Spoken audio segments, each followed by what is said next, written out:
Today, we're heading to Ireland, to a castle that I think captures a lot of people's imaginations, Blarney Castle. Ah, Blarney We're Castle. going to be using this article from Love Ireland. It's called, What is the Most Popular Castle in Ireland?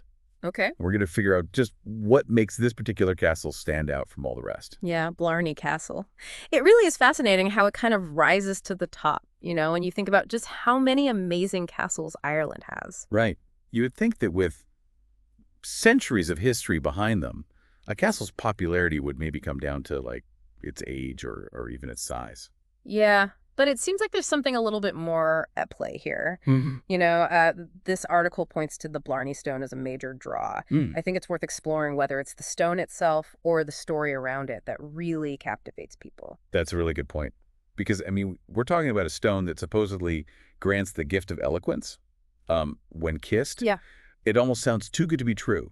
And yet people line up to do this. It really speaks to that kind of human desire to believe in something a little bit beyond the everyday, to tap into a little magic. And the fact that this magic is tied to communication, something so essential to human connection, I think just adds another layer of intrigue to the whole thing. Yeah, absolutely. The article also mentions that Blarney Castle is nearly 600 years old, built by Cormac McCarthy. Wow. It's a real testament, I think, to Irish resilience and craftsmanship. Oh, So does the castle's age and history also play a role in its popularity. oh, absolutely. I mean, castles often embody the stories of the people who built them, who lived in them and fought for them. It's a tangible link to the past. It's a way to connect with the generations that came before.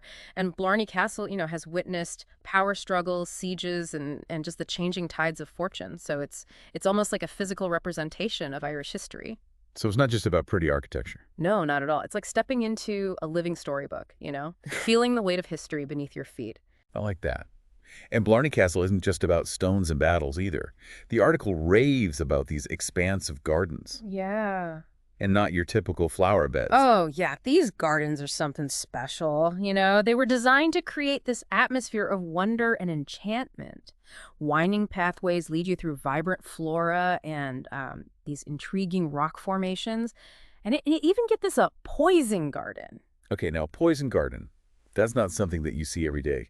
What's the story behind that? Well, it's a carefully curated collection of plants known for their toxicity. Hmm. And I think it serves as a reminder that beauty and danger can often exist side by side, even in nature. I mean, it sounds a little unnerving, honestly.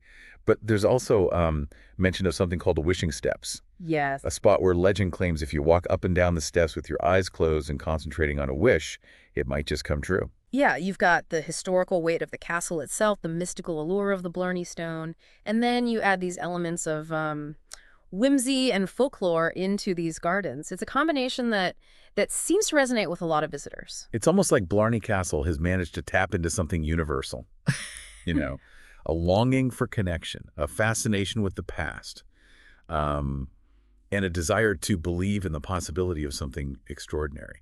And that's where the Blarney Stone comes back into play.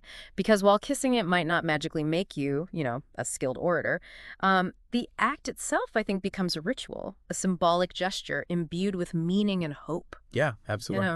know, it's fascinating how these rituals and legends surrounding the Blarney Stone have, like, evolved over time. Mm, The thing's origins are shrouded in mystery, right.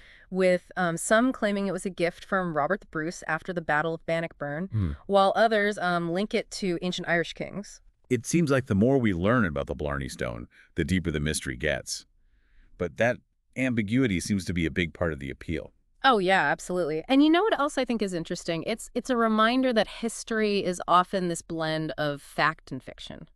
The Mhm. stories that we tell ourselves about the past really shape our understanding of the present. That's a good point. This article does mention one specific legend that stood out to me. Yeah. It's something about Cormac McCarthy and Queen Elizabeth I. Yeah, yes. The story goes that Queen Elizabeth demanded the surrender of Blarney Castle, Uh-huh. and Cormac McCarthy, who was known for his clever use of words, managed to appease her without actually giving up the castle. So instead of a battle, he engaged in this war of words. Exactly. Yeah. He's said to have sent the queen these eloquent letters full of flattery and promises, delaying her demands until she eventually lost interest. This skillful negotiation earned him the nickname Cormac McCarthy the Sweet-Mouthed. And this act of verbal dexterity is somehow linked to the Blarney Stone. Legend has it that after this encounter, the Blarney Stone became associated with the gift of eloquence. It's really a testament to the power of words, how they can be used to navigate complex situations, build relationships, and even influence the course of history.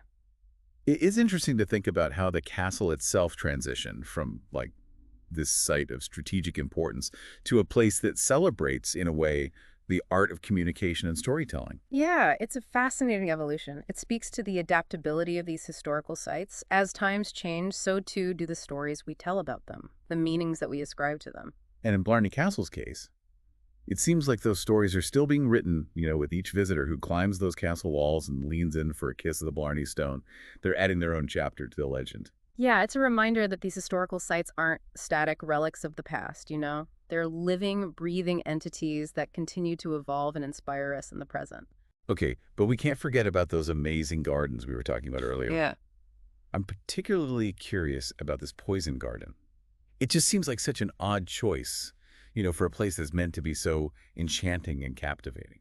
Well, it might seem a little counterintuitive, but I think the poison garden adds a layer of complexity and intrigue to the overall experience. Okay. It's a reminder that nature can be both beautiful and dangerous, Hmm. and that knowledge and awareness are crucial even in the most alluring of It's a settings. reminder that we need to look beyond the surface to understand the full story. Oh.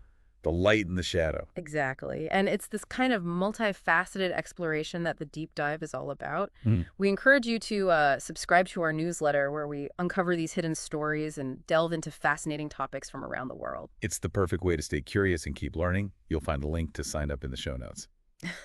But back to the poison garden. What kind of plants are we talking about here? Anything straight out of Gothic novel?